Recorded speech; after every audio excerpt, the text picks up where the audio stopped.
ابو سعید رضی اللہ عنہ کہتے ہیں کہ رسول پاک صلی اللہ علیہ وسلم ایک دن مسجد میں داخل ہوئے تو اچانک آپ کی نظر ایک انصاری پر پڑی جنہیں ابو امامہ رضی اللہ عنہ کہا جاتا تھا۔ آپ صلی اللہ علیہ وسلم نے ان سے کہا، ابو امامہ، کیا وجہ ہے کہ میں تمہیں نماز کے وقت کے علاوہ بھی مسجد میں بیٹھا دیکھ رہا ہوں؟ انہوں نے عرض کیا، اللہ کے رسول، غموں اور قرضوں نے مجھے گھیر لیا ہے۔ آپ صلی اللہ علیہ وسلم نے فرمایا، کیا میں تمہیں ایسے کلمات نہ سکھاؤں کہ جب تم انہیں کہو تو اللہ تم سے تمہارے غم غلط اور قرض ادا کر دیں؟ میں نے کہا، ضرور اللہ کے رسول۔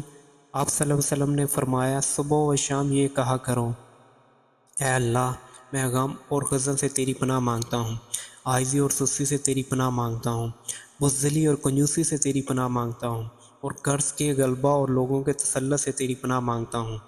ابو امامہ رضی اللہ عنہ کہتے ہیں، میں نے یہ پڑھنا شروع کیا تو اللہ نے میرا غم دور کر دیا اور میرا قرض ادا کروا دیا۔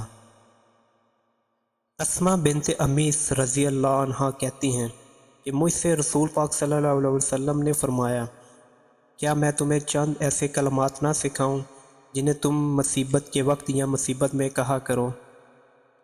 یعنی اللہ ہی میرا رب ہے، میں اس کے ساتھ کسی کو شریک نہیں کرتی، آپ کے سوا کوئی معبود نہیں، آپ پاک ہیں، یقیناً میں ہی قصوروار ہوں۔